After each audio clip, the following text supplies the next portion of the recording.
But hi, everybody. Thank you so much for joining us this afternoon. My name is Emma Rathie, and I'm the Manager of Programs and Exhibition Production here at the George Eastman Museum in Rochester, New York. Thank you so much for choosing to spend your time with us this afternoon for today's In Focus lecture. For those of you who haven't attended an In Focus lecture before, this series is highlighting the work and the different projects that we do here at the museum. And many of the things that we're working on happen behind the scenes and don't usually culminate in an exhibition. So that's kind of the tradition of In Focus lectures. As a leader in the preservation and conservation of photography and moving image artifacts, the Eastman Museum staff need to maintain suitable conditions for storage and display of our collection objects. Our staff also seek to better understand the environmental and climate costs of our work. For today's lecture, you'll hear from 4 of my colleagues who will share how sustainability is shaping the ways we store and exhibit our collection objects. We'll also be highlighting several of the grants and sponsors that support these efforts. You're going to be hearing from Jamie M. Allen, the Stephen B. and Janice G. Ashley Curator and Head of the Department of Photography, Ruth Wagner, our Grants Manager, Peter Bagrov, Senior Curator of the Moving Image Department, and Emily Phoenix, an Assistant Conservator. Before we get into the lecture, I just want to do some quick Zoom housekeeping. Closed captioning is available for this lecture. You can enable this on your toolbar. If you have questions today during the presentation, please use the Q&A button on your screen. This will be located at the top or the bottom, depending on what device you're using. At the end of the talk, we're making some time for Q&A, and we'll try and get through as many of those questions as possible. Additionally, the chat function is open, as some of you may have noticed. We are not monitoring questions there, but feel free to say hello or share where you're from. And finally, today we're recording our talk, and we will put this on our YouTube channel afterwards if you'd like to watch it again or share with others. But also you'll find a lot of our other programming online. So we highly encourage you check the YouTube channel out. But with all of that said, I'm going to pass this over to Jamie to get us started. Thanks, Emma. Hi, welcome everyone. So glad that everybody could join us today. I wanted to start off with a little bit of background about this exhibition because it's kind of a different exhibition for us. And so the exhibition's entitled Building a Sustainable Future, and it is up through November 9th. It's a bit of a shorter run for us because we wanted to squeeze it in between 2 other really great things. But we wanted to give everybody an opportunity to see a little bit more about the behind the scenes work that the museum does through an object-based exhibition. So this really started when we were applying for a grant that was through the Frankenthaler Climate Initiative, where we were looking to replace lights in our gallery spaces. And you'll hear more about that from Emily later. But as we were thinking about this project, it really made me and a lot of my colleagues think about all these different ways that we're trying to save energy, that we're trying to better our building environment, to really keep the environment in our building, keep that building environment as tight as possible so that we're not using more energy to heat and cool and dehumidify and humidify our building. So as leaders in preservation of both moving images and photographs and cameras for that matter, we really want to be able to say that we're not only taking care of our collections and preserving them, but also doing so in the most mindful way we can in terms of climate change and climate awareness. And so that's really where this exhibition was born out of. We wanted to be able to share that. So the exhibition's in 4 parts. I'm just going to walk you through those 4 parts briefly this morning or this afternoon, depending upon where you are, noting people in Portugal, and want to just kind of highlight how this came about and what we were trying to do. So the first section is really about building improvement projects and different ways that our institution has tried to improve our just infrastructure here at the 900 East Avenue location, because of course we have multiple locations. So one thing that a lot of people don't realize is that the Eastman Museum was founded as a museum of photography, film, and related technologies, such as cameras and darkroom equipment. And that when we opened to the public, we were founded in 1947, open to the public in 1949. So we're just ending our 75th year of exhibitions. Those exhibitions at that beginning time were in the historic mansion. So here you see two views of one photographs, and you might recognize things like Barbara Morgan there on the left, beautiful photograph of Barbara Graham, Martha Graham.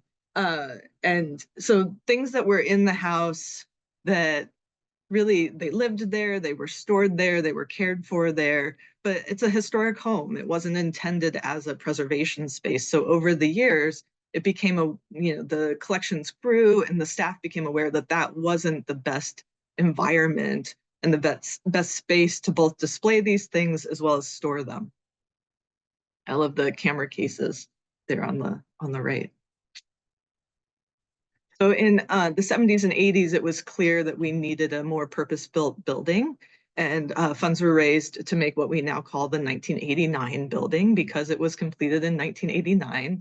So here you see two views of that process. On the left, you see them digging out what became the bottom of the building. So where I'm sitting today, that building goes underneath the ground, both to keep with the sightline of the historic mansion and thinking towards the kind of historic property that we're on, but also just to create more space and use the space that we have here wisely. In terms of preservation, theoretically, the building should be more stable because it's in the ground, and the ground has a more stable temperature and humidity kind of throughout the year. So hopefully we're using less energy. So even in 1989, they were sort of thinking towards those things, even though our thinking about how building environments work has come a long way.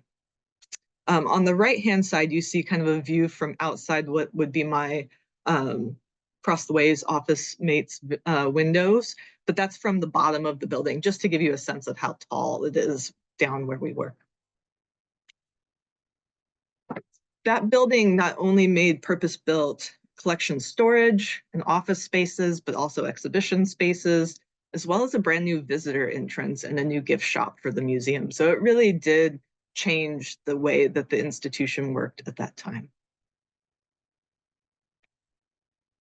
So in this first section, I wanted to think about that transition where the mansion went from being a space that stored photographs and films and cameras and displayed those things to it becoming a historic mansion and gardens, and really that transition in its purpose and how we've worked to both restore the house and the mansion and the gardens, and how we have changed the preservation for our objects as well. So I wanted to include objects in the exhibition because that's the kind of person I am. I love the photographs. And so in this case, I have a couple of photographs, but in this case, I'm going to show you the Oscar Rylander photograph. It's a little girl holding a dove. It's a beautiful little photograph that came into our collection in 1952. So if you can imagine, this object was most likely displayed in the George Eastman's home. It was stored in George Eastman's home. It was researched in George Eastman's home. And then in 1989, it comes over to this new environment. So the trajectory of this object and all the things that it's felt over time, we can really calculate because we know when it came into the collection and we know what it's been exposed to in terms of all those spaces. Now, as part of that 1989 building, we purpose-built both technology, moving image, and photography vaults. So we had different spaces with different temperatures and humidities. And this is a view into our technology vault with our collection manager, Damien Spader, looking at the cameras there in their cases. We do a lot of different things within our spaces to try to maintain climate for things, including putting them in cabinets, boxes, and different kinds of secondary enclosures within those vault spaces.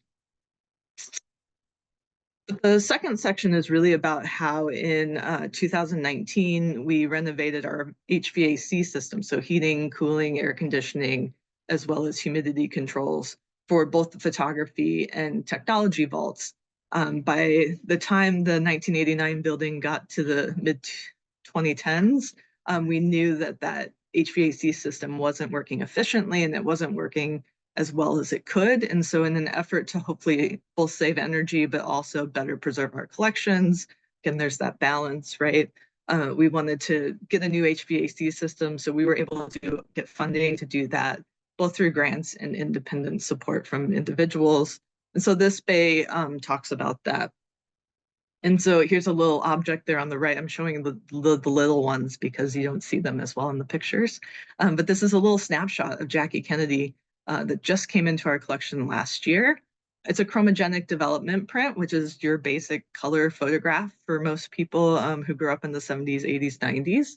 And here it is, in our collection. It's had its own wear and tear over time, but that temperature and humidity control in our vault spaces is really something that's going to keep it from progressing further into deterioration. So this kind of thing really benefited from this project that we undertook. The next bay talks about our Louis B. Mayer Conservation Center, which is where we store nitrate film. And my colleague Peter Bagrov is going to speak more about some of the renovation projects that we've undertaken out in that space, and kind of the history of that space and how it came about. But one of the things that from the photography department standpoint happens is we store our still nitrate negatives out there. And hopefully you can tell in the image here that this is about a 4-foot long photograph. And that 4-foot long photograph has a 4-foot long nitrate negative that goes with it that's stored out in the conservation center. And one of the things that we've overcome over time is how do you store something that is really such a weird size and shape in a building that's meant to store reels of films and cans. So really thinking about things like that. And one of the projects really is going to allow a space to have special built housing for these kind of odd-sized objects in that area. Here's that photograph. It's a baseball park here in Rochester. I'm not sure it exists anymore.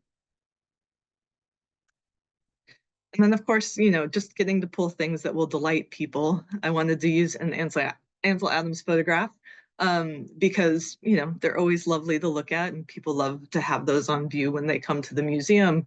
But in this case, we wanted to use it to show the difference in the two lighting scenarios that our lighting grant really allowed us to go from the one that you see here on the right, which kind of has that more yellowy tone. The wall is maybe only partially lit, some of those issues that we were having with the incandescent fixtures, as opposed to the left-hand side, where it has the newer lighting fixtures. And Emily's going to speak about that, so I'm not going to go too far into it. But if you do come to the museum, you'll have the opportunity to see these two Ansel Adams photographs, same image, slightly different prints, very different lighting scenarios. Oh, wrong way. So all of these things, of course, are not done in a vacuum.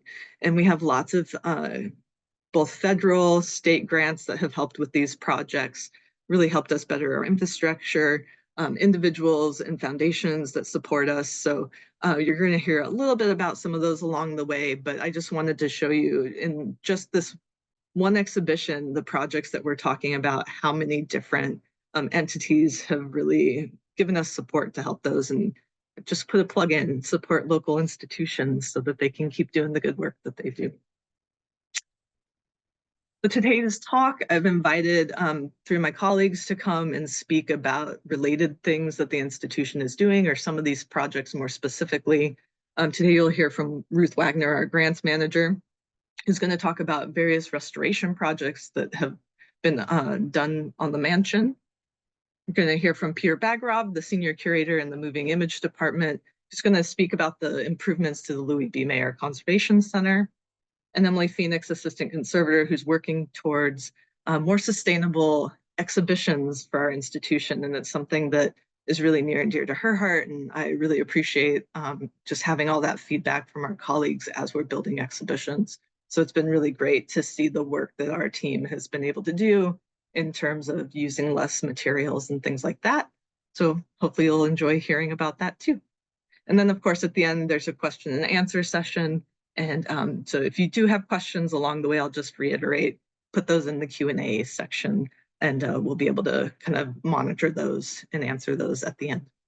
So with that, I'm going to turn it over to Ruth, who's going to tell you more about the Bruce B. Bates Colonnade restoration. Thank you, Jamie. So since 2012, the George Eastman Museum has invested a great deal into historic restoration projects. Our museum is a National Historic Landmark, one of only 2 within the Rochester region. within the Monroe County region. So everything that we do has to be approved by the State Historic Preservation Office. And we also work closely with the Rochester Preservation Board. Two of the projects that I will be highlighting today have contributed significantly to the museum's sustainability and toward helping us to reduce our carbon footprint. The Bruce B. Bates Colonnade Restoration Project was one of the most extensive and expensive projects that we have taken on. And in this photo, you can see the exterior view of the colonnade before the restoration occurred. And the colonnade is very important because it is the only interior route between the historic mansion and gardens, the Palm House, the Thomas Tisher Visitor Center, and the 1989 building, which, as Jamie highlighted, houses our photography galleries, collection storage areas, Richard and Renee Menschel Library, and staff offices. In this image, we can see a historic view of the colonnade that was taken about 1907. In this image, we see Maria Kilbourne Eastman, George Eastman's mom, who is enjoying the terrace garden. And behind her, you can notice that the colonnade at that time was an open air structure. You may also be able to notice to the far left of the image, there is some storm sash that was either waiting to be installed or waiting to go into storage.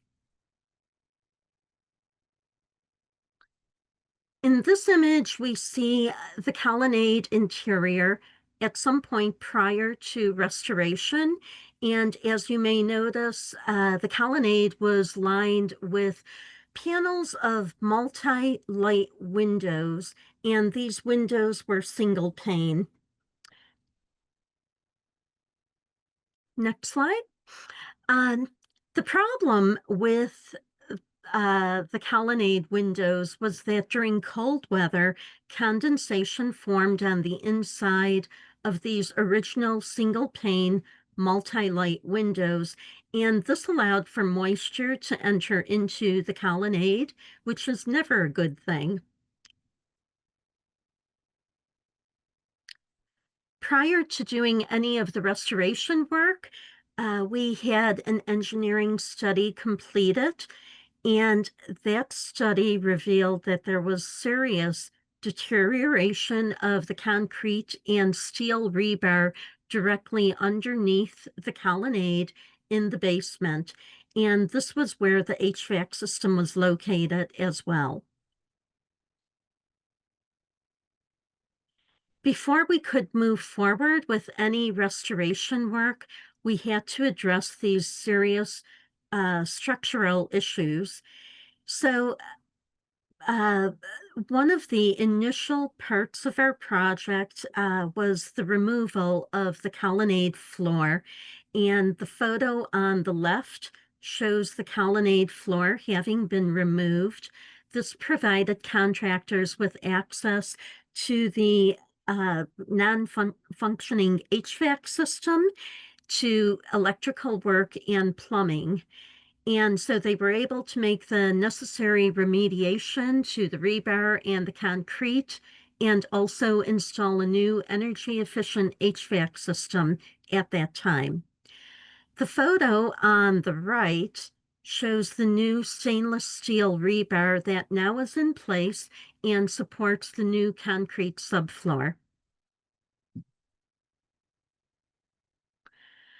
One of the major problems that the colonnade was experiencing prior to restoration was that its roof was in dire shape.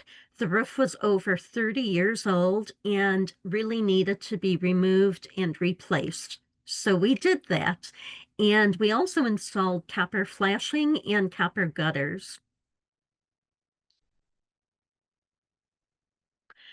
To make the roof as sustainable as possible, contractors created an ice and water shield roof underlayment, which was placed on top of the wood deck to provide an extra layer of protection.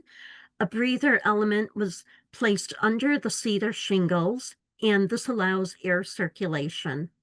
Together, this combination promotes a longer life and greater sustainability.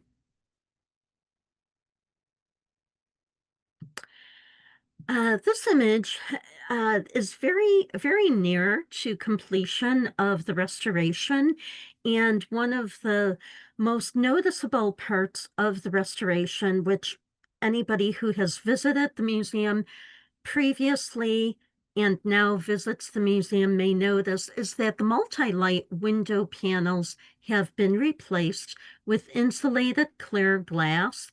This clear glass creates a wall of windows and a weather-tight seal. You can also notice in this image that the terracotta floor was replaced with new terracotta tiles to match the original, and we did some beautiful work on that vaulted ceiling.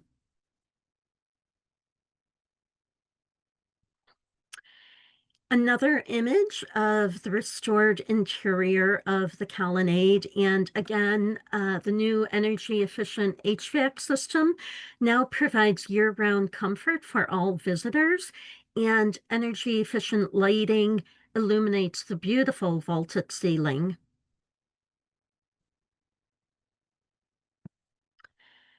Because time does not permit, I cannot talk about all of the work that was done during the restoration project, but here's a good list of everything that we did. There are some parts that are not included, like a window study and the engineering study that we did. But all in all, this is the actual restoration work.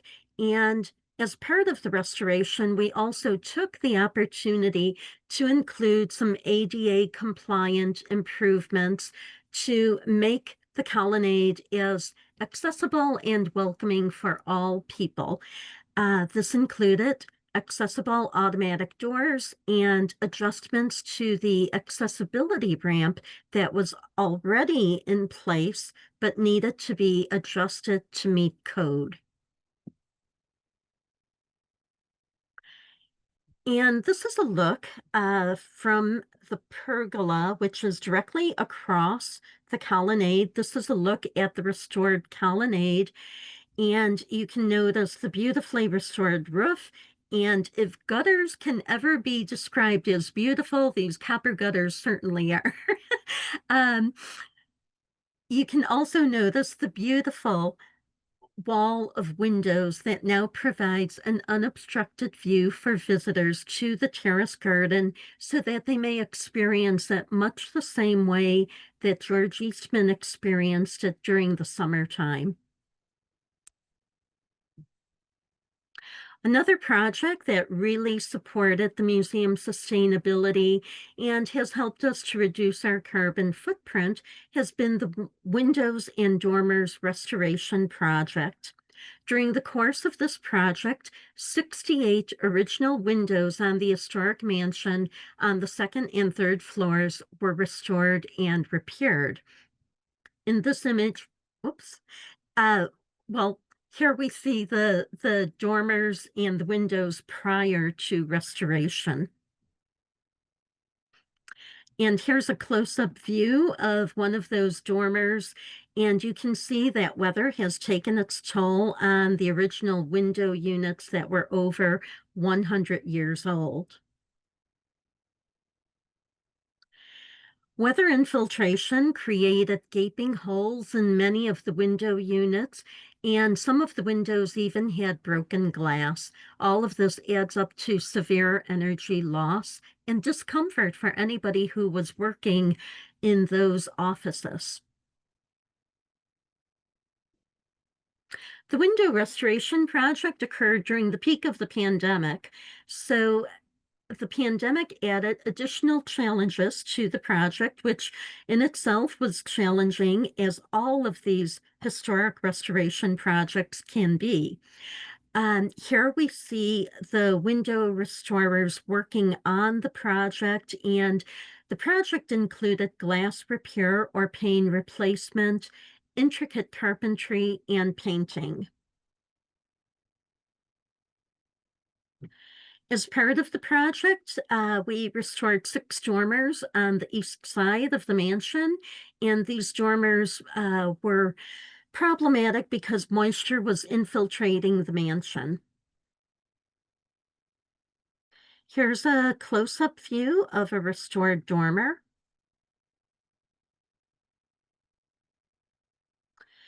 And also, as part of the project and to protect our investment, we worked with Rochester Colonial to manufacture preservation-approved custom-made storm windows that were added to all of the 68 windows. The windows were of varying types, like double-hung casement windows, various shapes and sizes, like crescent moons, circles, and others. And we also had custom-made collapsible screens that were added to the restored windows on the 3rd floor. These collapsible screens were put in place in areas where air conditioning is non-existent and where ventilation is required for staff and volunteers. And we didn't, of course, want to have any window air conditioning units in place. And here's a final look at the window and dormer restoration project. You can see the beautifully restored windows and dormers, and you can even get a glimpse of the restored colonnade. Now I'd like to turn it over to my colleague, Peter Bagrov, Senior Curator of the Moving Image Department. Thank you very much, Ruth. Hello, everyone. I'll be talking about our nitrate film storage facility. So, as Jamie mentioned, the Eastman Museum is a very complex animal, and as part of it, it contains one of the oldest and largest film archives in the country, the second oldest archive in the US after MoMA. It holds about 30,000 titles, which is more than 100,000 reels, and 25,000 of these, a quarter, are on nitrocellulose, or simply nitrate as we call it, film stock. That was used from the very beginning of film history, from the 19th century until the early 50s, and in some countries even later. Nitrate was used for both still negatives, as Jamie mentioned, and moving images, negatives and prints. And when projected, nitrate film provides an image of unrivaled, I would say, beauty and clarity. Next slide, please. So nitrate film has its shortcomings, had its shortcomings. It is prone to spontaneous combustion in hot weather. This led to numerous nitrate fires in the last 130 years, the first one in 1896, the last one, to my knowledge, a couple of years ago. Some of them deadly. The last one with human victims was in France in 2020. And all of them, of course, leading to the destruction of films. For example, the infamous fire of the Fox Film Corporation vaults in Little Ferry, New Jersey, in 1937, destroyed 40,000 reels of nitrate film, and many of them were unique and unpreserved negatives in print. That's why so many Fox films are lost today. So the Eastman Museum has a fire too, and these are photos from it in May 1978. It happened not in the vaults, but in the in a nearby building where they've been stored temporarily. So there were 350 reels, and all were lost. Much less than at Fox, but still very unfortunate. Next slide, please. Another risk, and a much more frequent one, an unavoidable one, I would say, like the fires, is decomposition. It is a slow chemical process, which is natural for the cellulose nitrate plastic support of film. It is unavoidable, but it can be slowed down, and substantially so. if you create an environment of balanced cold temperatures, and the current standard is 40 degrees Fahrenheit, controlled relative humidity, 30% is what is recommended. And if you have air recirculation, which prevents the buildup of gases which are released during this decomposition. So this is how decomposed film looks. First, the image gets, well, discolored, then distorted as in the left image, and the film stock becomes sticky. Then it gets soft, and then liquid, which sometimes is referred to as nitrate honey, though it smells disgustingly, appears on the outside of the roll, as you see on the right image. Next slide, please. Then it turns to a solid mass, looks like a huge, well, big hockey puck, and then turns into brown dust. So, for example, the films we can see here in this image, they are in a hopeless condition. Do nothing about them. So this is not how the condition in which we store the films here, but rather the condition in which some of them are received. In this specific case, I remember this collection. We received about, I think, 50 cans of nitrate. 8 were hopeless. The other 42 we could salvage. Next slide. However, if stored properly, nitrate film may have a long and happy life.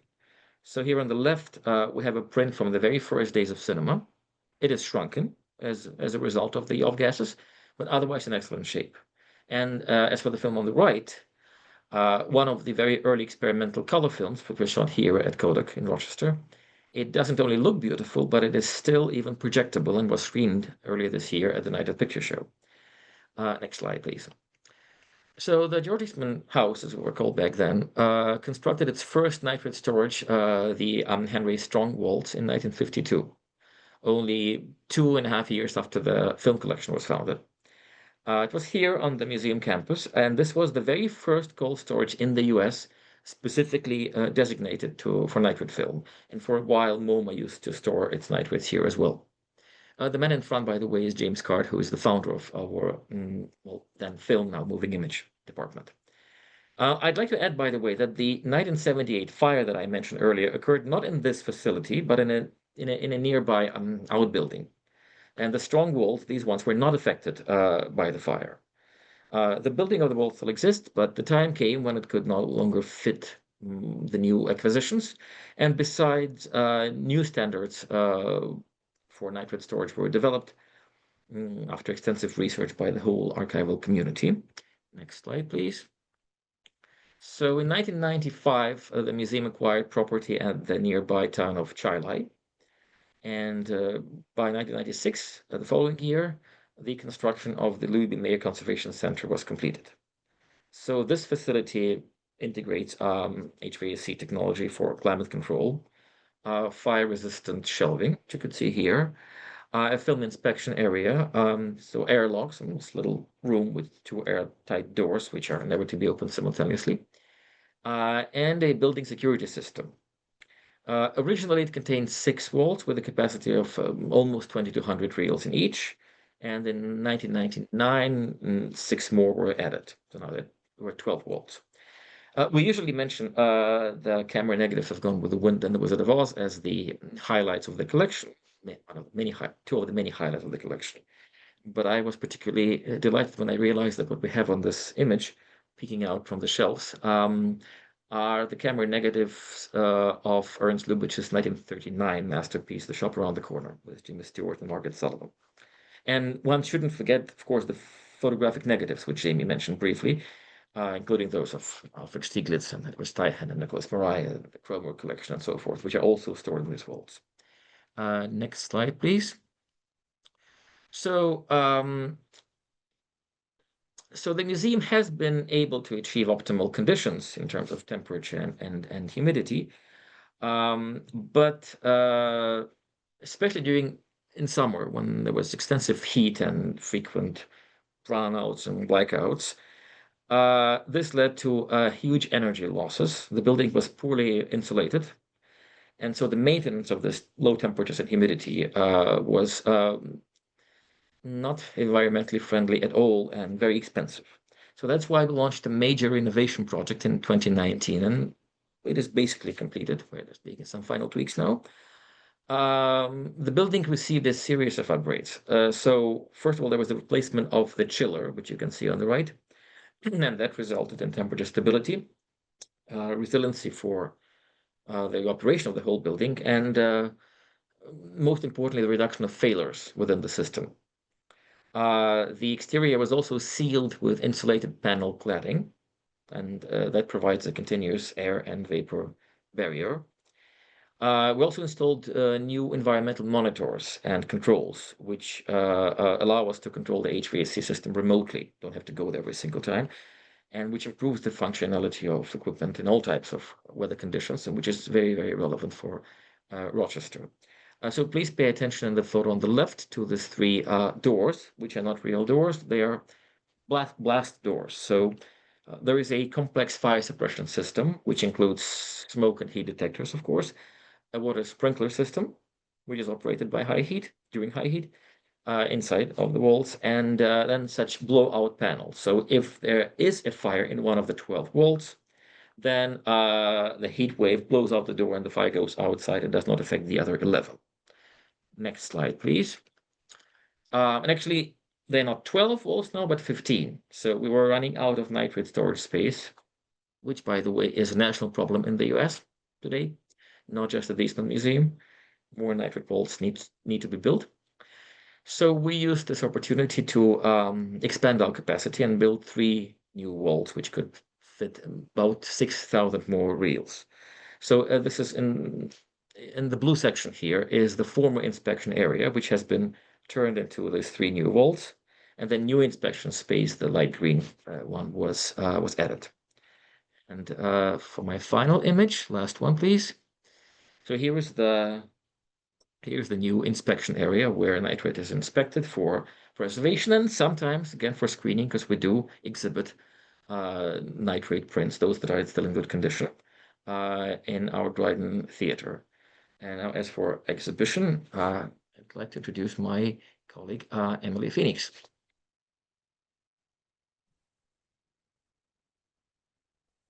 Thank you. It's my pleasure to talk to you today on behalf of our exhibition preparation team, who are currently working on an install, about some of the efforts that have been made to make our exhibitions more environmentally sustainable. First, I'd like to highlight a really significant step forward in our exhibition lighting.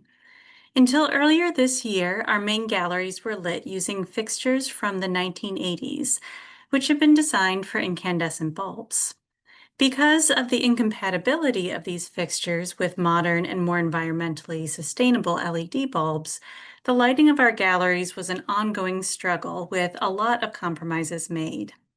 Many different types of LED bulbs were tested to try to overcome the problems that we were experiencing. You can see examples of that. But unfortunately, no matter what we tried, which included makeshift solutions like adding apertures or screens to the fixtures, we continue to have issues with flickering or with lights failing to turn on at all when they're dimmed to the lower light levels required for the preservation of our collection. On top of this, plastic and metal components in the fixtures were deteriorating, with a larger and larger number being completely unusable every year. Which is why we were thrilled to receive a sizable grant from the Helen Frankenthaler Foundation's Frankenthaler Climate Initiative to replace our current lighting system with high-efficiency integrated LED light fixtures. Applying for the grant gave us the opportunity to research and test fixtures and accessories so that we would not only light the space using less energy, but could also improve our ability to offer more lighting design options to the artists, curators, and designers we work with.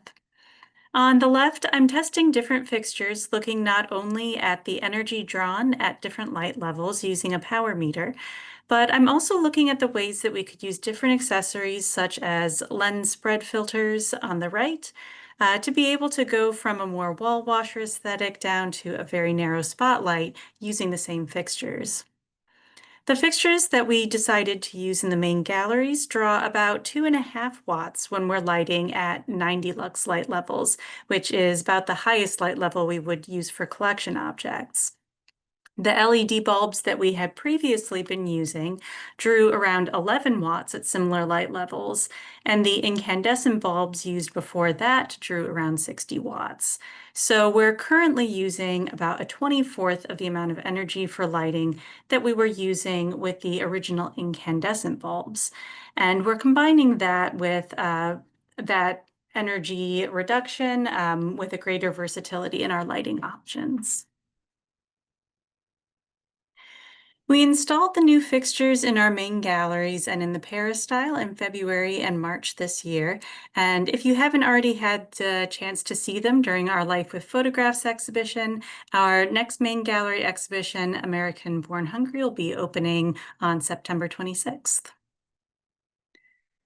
And I hope you can see the difference in this comparison. No more flickering or lights failing to turn on, no more uneven color temperatures. And in this example, you can see that there's more even light levels from the top of the wall to the bottom of the wall. And we're making all of these improvements while also considerably reducing our energy use. But this is not the only way that we're working towards making our exhibitions more sustainable. Equipment upgrades have allowed us to reduce our material use. One example is the evolution of our mat cutting equipment. When I started 10 years ago on the prep team, we were primarily using handheld mat cutters, and mats were frequently miscut and needed to be recut, leading to material waste. So at that time, the prep team started using a tabletop model for cutting mats, which did reduce waste and improve quality, but still required a significant amount of training to get to the point of not having errors in cutting. So there was still waste occurring. And in 2024, head preparator David Russo upgraded to a computerized mat cutter, which has mostly eliminated waste from miscut mats and has also opened up new possibilities for reusing scrap materials for custom housings and other projects. Also, when I started working, I shifted away from purchasing mostly all new unique frames for each exhibition to standardizing our sizes, profiles, and finishes to unify the appearance of exhibitions and, more importantly to me, to allow for more frame reuse. Now, after a decade of accumulating standardized frames and through the work of our preparators carefully organizing and storing the frames with other framing materials so that they don't become damaged, we're often able to frame most of an exhibition through reused materials, saving literally thousands of pounds of plastic and wood waste. Our frames are milled, joined, and finished by a family-owned business outside of Minneapolis that sources wood from renewable forests in the U.S. and Canada, certified by the Forest Stewardship Council.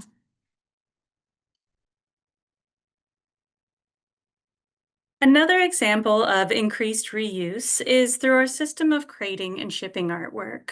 We use and reuse both wood and molded polyethylene crates pictured here, but our standard size poly crates really offer the most impressive opportunity for reuse in packing because we reuse not only the outer case many, many times, they can actually stand up to decades of use, but we're also able to reuse the inner packing materials, these slip cases that you see circled on the right. Each slipcase is outfitted with closed-cell polyethylene foam to cushion 1 or 2 frames from our smallest standard size up to around a 2026 frame. And since standardizing our frame sizes, we're now also able to standardize our slipcase sizes so that they can be switched out or rearranged in the crates from a library of standard sizes that you see on the shelves on the right. This has greatly improved efficiency and reduced waste from packing materials for loans and traveling exhibitions. The lighter material of the poly crates as compared to wood also reduces the weight in shipping, further reducing our climate impact. And while these crates can typically make many journeys, they do eventually reach the end of their shipping careers when parts break or they become damaged. At that point, we have some options both for our wood and poly crates. The materials from wood crates can sometimes be reused at the museum.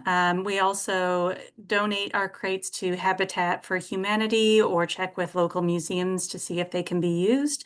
But one other fun way that we've found to reuse old crates has been to create raised beds by drilling holes in the bottom for drainage.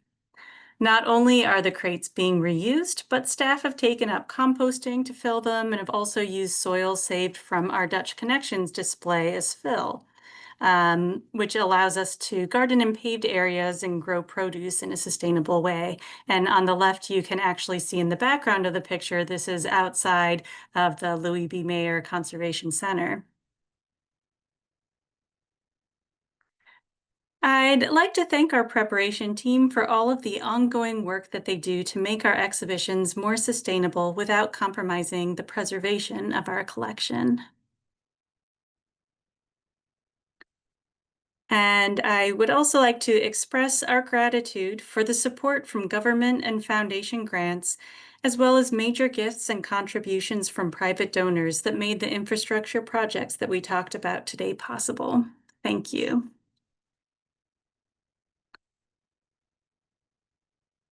And I think we can open it up now to questions. And thank you all for sharing all that great knowledge with our audience.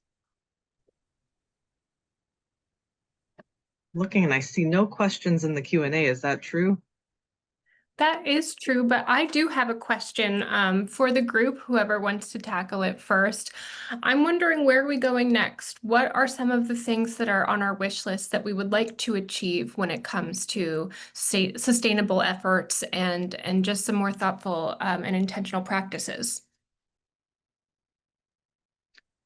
I think that, we've been talking a lot about the spaces that impact our collections, and so storage spaces and exhibition spaces, but we do need to turn to our office spaces as well and think about, how those spaces could have better lighting and more efficient in terms of HVAC as well, how we're sealing those spaces. So, our building goes beyond just that really fundamental need to care for our collection and create access to our collection, but also we have to be a people space, but we should make that as sustainable as possible too. That's my view. I would also like to add that we have many capital projects on the docket, some that are larger than others, but certainly being a small to mid-sized museum with limited funding, there are always needs that arise. And among these needs, we need to purchase and install a new HVAC system to serve our stills, posters, and papers collection within the moving image department. We also need a new HVAC system to serve our George Eastman collection and study center. In addition, we have cooling towers that are located in the parking lot directly across from the museum at 900 East Avenue. These cooling towers are currently covered by a beautiful mural, so people don't see them, but the cooling towers really need to be replaced, and the cooling towers serve the entire museum. So those are some of the big projects. We also have other capital projects like completion of our Grape Arbor restoration project, which is not a project that really contributes to sustainability, but it is something that we are working on, and it's a beautiful garden structure that everybody enjoys. We also have the upcoming Loggia restoration project and the restoration of the museum's chimneys and parapets. So we have a lot going on. I'll also add, because Ruth was talking about the stills posters vault that the moving image department has. We're also talking about how can we use the spaces we do have more efficiently. So thinking about a space plan and kind of an assessment to see if there are collections that we could store more together, because certainly the stills and posters collection is photographs and paper, just like the ones in the photographs and paper vault. So should we be cross-pollinating those and keeping them in the same space, since they probably require the same kind of environment? But to do that, we would need new housing, new compact shelving, new ways of storing things. So we have to balance those needs for each collection. Emily and Peter, do either of you have any wish list items or plans for the future in your departments? Just want to give you both the opportunity to answer. Well, what has been on my mind a lot lately has been integrated pest management, and really reviewing the spaces throughout the museum where we have gaps around doorways or windows, and how can we limit that as much as possible. And I'm sort of approaching it from concern about insects getting into our buildings, but of course that would also have an impact on our HVAC use. Well, in our case, the moving image department, I think that everyone, thank you all, mentioned the most important project, which indeed is the renovation of our stills, posters, and paper collection walls. It is probably the largest collection in the museum. Actually, it's about 2 million objects, 2 million items, which has been in the shadow of other collections, like the moving image, for example, in the moving image department. So we've paid much more attention to it lately, but that's one of the top priorities of the museum, to my knowledge. And there's one thing that is actually an issue, not for specifically for us, but for the whole film archival community, is when we use film cleaners. It is very difficult to find the proper liquid, which would be appropriately cleaning the dirt on the prints and the oil from projectors, and at the same time not pollute too much. This is something that the whole the whole area is looking into, trying to find some more or less sustainable, at least less harmful than what we're using right now, liquids for film cleaning. These are all great answers. Thank you all. That got the Q&A going. So the first up, and Ruth, maybe I'll direct this to you to start, but everyone, of course, can tap in. Is funding at risk for sustainability projects given the current general nonprofit environment? Certainly, I would say yes. In the past, we had received some infrastructure funding support from the National Endowment for the Humanities, and that program, the Preservation and Access Program of the NEH, which provided significant funding for the HVAC system that serves our photography and technology vault, and also for the Louis B. Mayer Conservation Center. The program that funded those projects has since been minimized, and we don't know whether it will come back to full scale. Other funding that we had received from the federal government, which really supported infrastructure projects, was the Save America's Treasures program of the National Park Service, and we don't know where that is. We don't know whether it will come back. Hopefully it will. So those are some major programs that will definitely impact infrastructure opportunities. And certainly because federal funding has been diminished and has impacted so many organizations across the nation, that puts a heavier burden on private funders and foundations. So that means that the playing field for funding is becoming more competitive. Thank you, Ruth. Does anyone else want to add to that? We've covered it. Next question, how are the restorations progressing in the mansion? So the mansion restoration projects are continuing. All of these projects take years to complete. Nothing is ever quick and easy. And primarily because the mansion is the age that it is, it dates to 1905.